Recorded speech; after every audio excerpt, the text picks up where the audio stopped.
Welcome to this API tutorial where we're going to be using the Aviationstack API and Create React app to build a real-time flight tracking app that allows a user to look up information about a particular flight.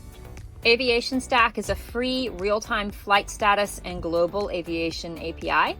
It's got data for over 250 countries and 13,000 airlines, and it's got a free plan that will allow you up to 100 free requests every month, or you can have a premium data plan starting at just $49.99 every month. So let's go ahead and get started. All right, so we're going to go ahead and get started here by signing up for a free Aviationstack account. We're going to choose the free monthly option, put in some basic info, name, email address, that kind of thing. And then we're going to confirm that we're not a robot and click sign up. That is going to take you to your dashboard where you'll see your access key and links to documentation. So let's take a look at documentation. You can see some introductory stuff, error handling, and then our endpoint. This is the flight's endpoint. This is what we're going to use to get our real-time flight data to build our app. When you scroll down, you can see all of the parameters that the API accepts, as well as an example response. So as you can see, we get all this data back about each individual flight. Okay, so now that we've signed up for our API account, we are going to create our React app. Create React app is a super useful framework for React that allows you to configure a whole app without really having to install like a lot of dependencies or configure Webpack or Babel or that kind of thing. It installs really easily, and then you can just start it by cding into the app directory and running npm start, and that is going to spin up a front end for you at your localhost 3000 port. Here you can see it's got a nice little logo spinning there, and they've included that for us. What we're actually going to do first is just go ahead and remove that boilerplate, because we are going to work directly in our app.js file to build this. So as you can see, that gives us a nice blank slate to work with, so we can go ahead and get started. So I have imported my access key and the base URL from Aviationstack, and I've set myself up a useEffect hook, which is going to call a function on mount that will fetch our data from the API. So let's go ahead and write this function. Basically, it's just a very simple async await using the fetch global in React, and we're going to send a request to that base URL, and we're going to append our access key as a query parameter. So there's that. When the response comes back, we are going to convert it to JSON, again using await, because that is an asynchronous task. And then all we're going to do is just log this JSON to the console so we can take a look and make sure it looks the way we expect.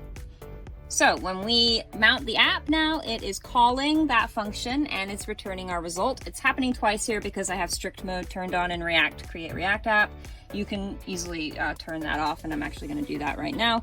But you can see here all the data that we're getting back, and there's a lot of flights here, right? It's a whole array of like 100 flights in this first result. We only really want one flight from here. So what we're going to do is we're actually going to create a helper function. We're going to create a file called flighthelpers.js. And in that file, we're going to write a helper function that pulls out a flight from today. So this function is going to use the moment library, which is a date and time library from JavaScript that essentially takes a date and formats it in a way that the API expects. We're going to pull in all of our flights, and then we're going to use find to find one flight that has a date that matches today. When we go back to our app.js file here, now we can, instead of just logging that JSON to the console, we're going to pass the JSON data to our getTodaysFlight function, and that is going to pull out one flight for us from today.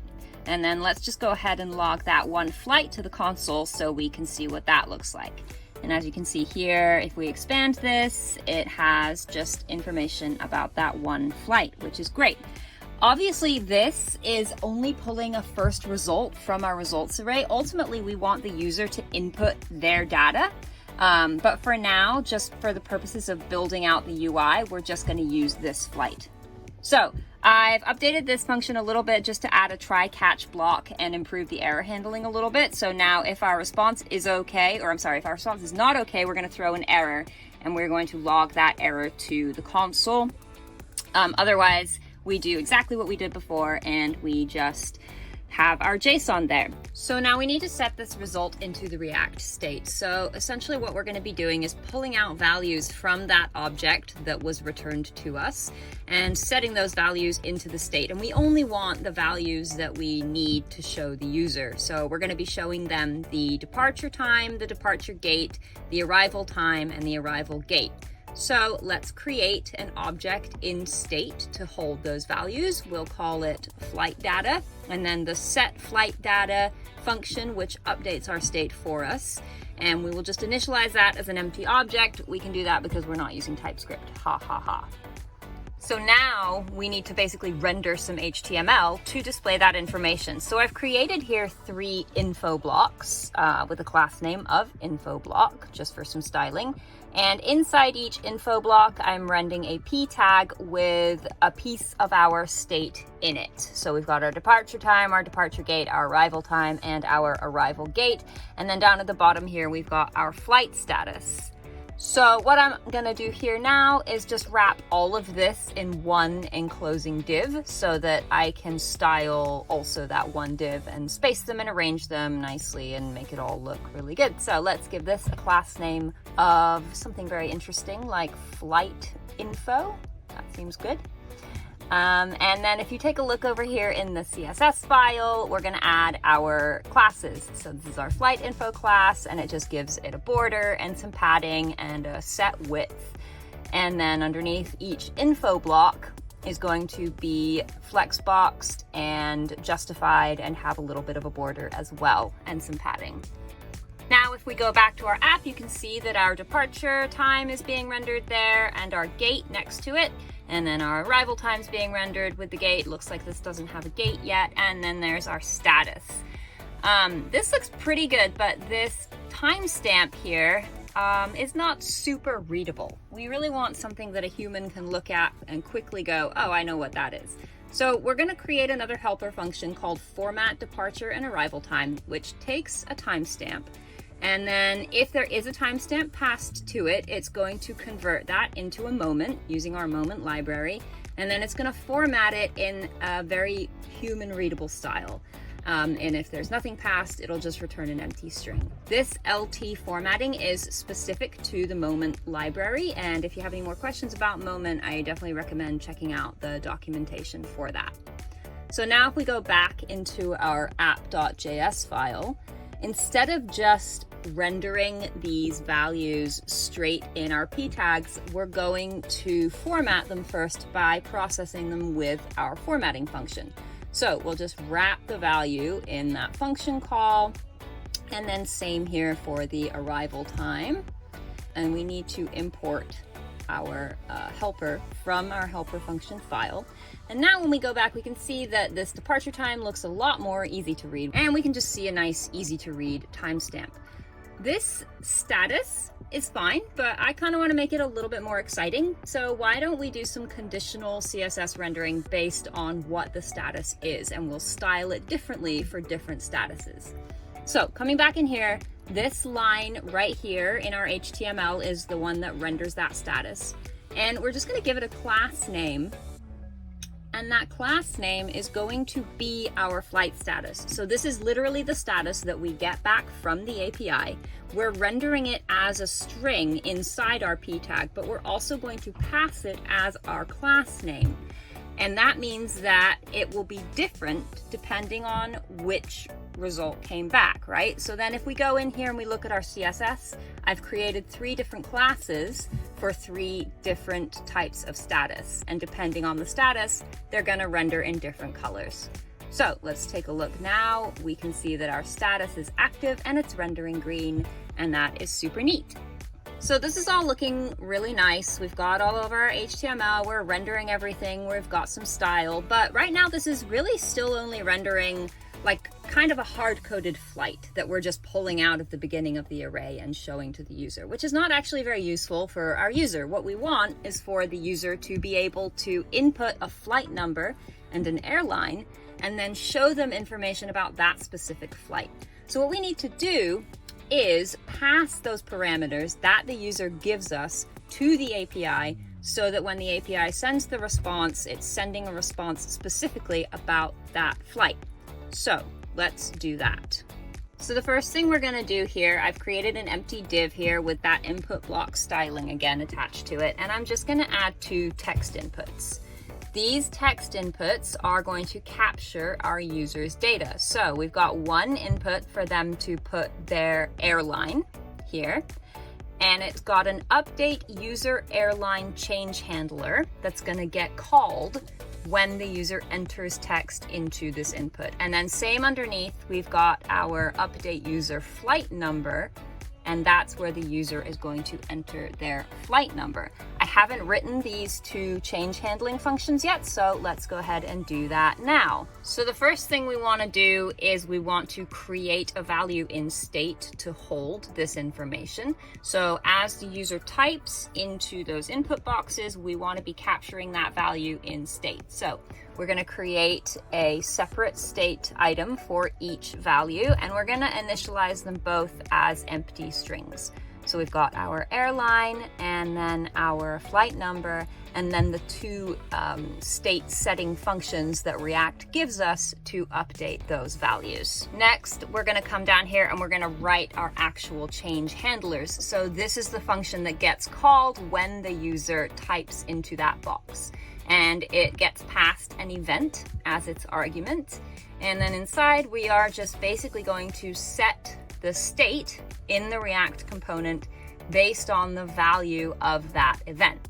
So this is the airline. We're going to use that set user airline function that React gave us to set the state as the airline that the user has input. And then same again for the flight number. We're going to capture that event as the user types, and we're going to pull out the value from it, and we're going to set that value into state. So once we've got our values in state, what we want to do is we want to send them to the API as parameters in that query string. So because this is a little bit long, we're going to create a separate variable for this query string, and it's going to be the access key that we're already using, concatenated with those values that the user just input. So first one is called airline name, and these are coming directly from the Aviationstack API. So if you go back to the documentation and you look at the Aviationstack documentation, it will tell you exactly what the names of the parameters are that it expects for you to be able to look up this information. So we've got airline name and we've got flight number, and we're passing it those values that our user gave us, and then we're just sending that along with our base URL in our fetch function after the user inputs that stuff for us. So the last thing we need is a button for our user to call the API, because right now we're just calling that function as soon as the component mounts. And at that time, our user hasn't even input their information yet. It's just getting called in this useEffect hook. And it's not actually grabbing anything from our state when that pull flight data function is called. So in order to get those parameters actually into that function and get them sent to the API and get the response we want, we're going to need to give our user a button that they push, and then that calls that instead of this useEffect function. So that's what the user clicks when they want to find their flight, and then we can delete this useEffect because we don't need to call it when the app mounts anymore, because our user is now calling that. Now, to test this, we don't actually have a flight of our own. We're assuming that our user knows their information, but we don't actually know what flight number we want to look up. So what we're going to do is we're going to use the API to just pick a flight and use that as our test. So we've used a handy button in the documentation called Run API Request, which dumps out like basically all the information into the browser for you.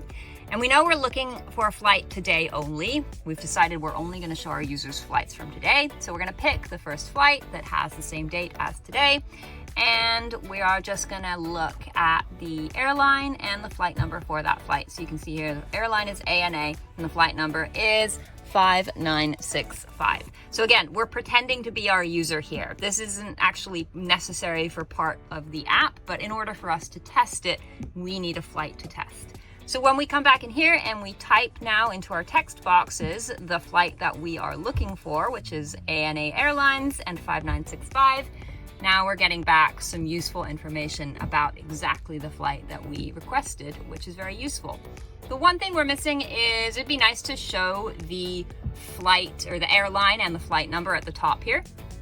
So I'm gonna go ahead and just add a header, and I'm gonna put the flight data into this header. It's got the same styling as all the other blocks, so that it looks nice and uniform. And we've got our airline and our flight number here rendering at the top. I'm gonna render it conditionally so that when there is no data to show, this doesn't show, because otherwise it's gonna look a little bit weird, just like sitting up there empty by itself. So let's go ahead and take a look at how we can do that. We're gonna add our should display header state value, and we're just going to initialize it as a Boolean, and we're gonna start out with it being false. So basically when the app loads, you don't see this header. And then once the user has requested their data and everything's come back from the API and we know that we've got our information and everything's good, then we'll render that header and we will say, okay, set display header true, and that will show that information. So again, if we put in our flight name and our flight number, we click Find My Flight, now we're getting back our flight and our airline and all the information with it, and that looks great. That's about it. Thank you so much for checking out this tutorial. Go ahead and have a look at the Aviationstack dashboard. As you can see here, I only used 34 API requests to build this app. So, the free monthly plan is definitely enough to get what you need going there. And I highly encourage you to check it out and give it a go.